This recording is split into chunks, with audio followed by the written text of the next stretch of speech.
Okay. And again, at the center of this, it's a self-perpetuating system, a giant spider web of financial, economic, and industry interests with Venetian ultramontane Fondi model at the center. Again, we're going to talk about Venice. It's very important that you understand what Bilderberg is. And one of the reasons, for example, why Bilderbergers have never, ever, ever have had any luck whatsoever in discrediting me, because I understand historical references and precedences. What today, again, is called the Bilderberg Group, 600 years ago was called something else. It was called the Venetian Black Nobility, and historically, I can demonstrate that. So again, I'm probably the only person in the world who has consistently kicked their ass every time we've met against each other. And we'll be seeing how what I know I can pass on to you so you guys can do the same thing. Because I think one of the key points of why I'm here is to make sure that what I tell you, you can get others empowered as well, because we need as many able bodies. Did you want to come over, Chris? As possible.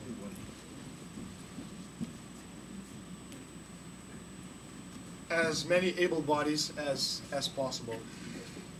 If you look at actually the roster of some of the people who've made up the Bilderberg Group over the years, again, heads of state, every prime minister in the history of Canada has attended Bilderberg conference.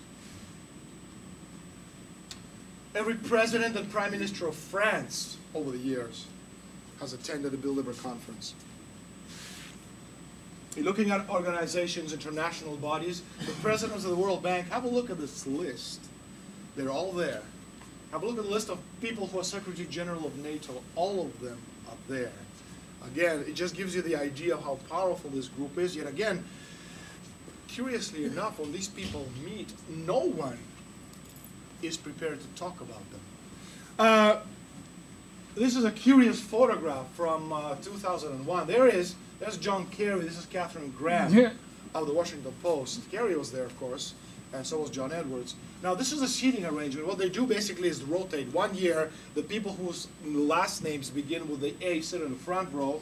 The next year, they rotate. Then the people whose last names begin with a Z sit in the front row. Again, this is from a newspaper in 2001. This is interesting as well. I talk about it in my book.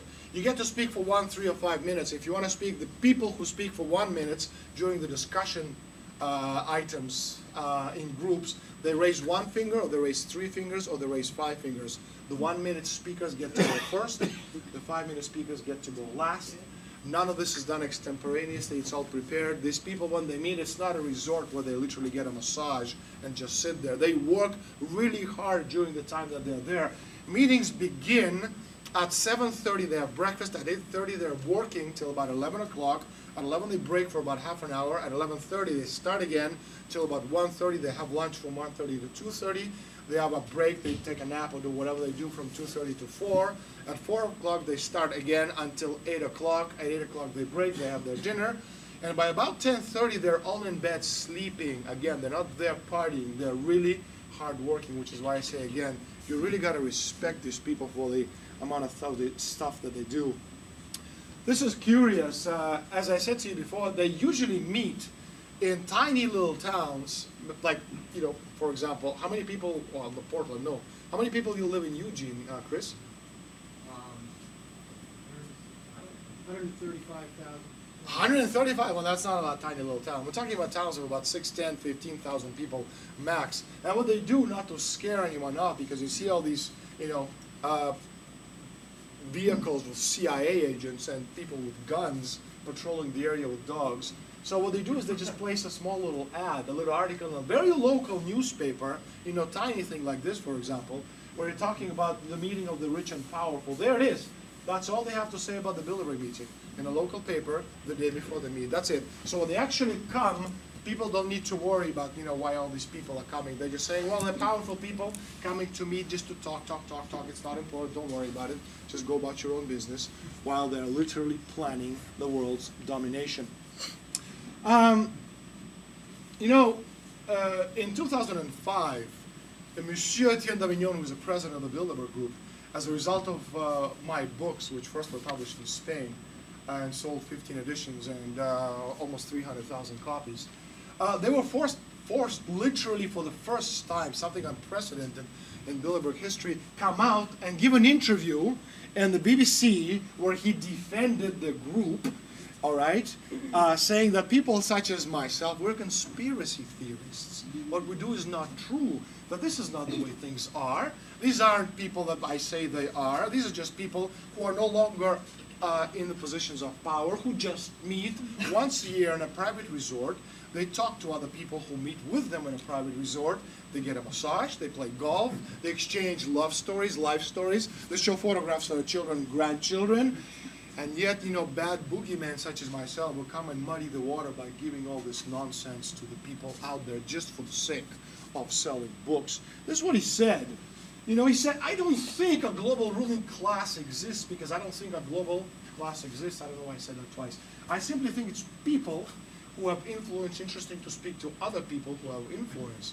A little bit later in the article, he says, business influences society and politics influences society. That's purely common sense. It's not that business contests the right of democratically elected leaders to lead. Well, we're going to kick his ass between now and the end of this conference, and we're going to dispel that notion. There it is. He's talking about business influences society and so forth. Actually, you know, in historical terms, if you want to go back, and again, what I do in this book, The True Story of the Bilderberg Group, is I explain historical references to what Bilderbergers are today, where they come from, and obviously where they're going in the future.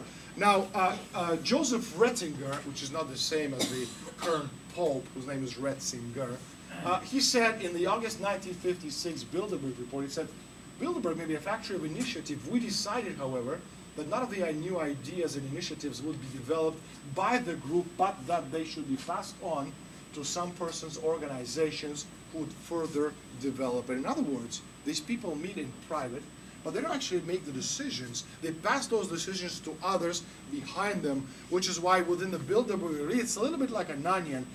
I like that explanation. Chris Milligan was talking about that, referring to the skull and bones. Well, you can apply the same thing when you're talking about the Bilderbergers.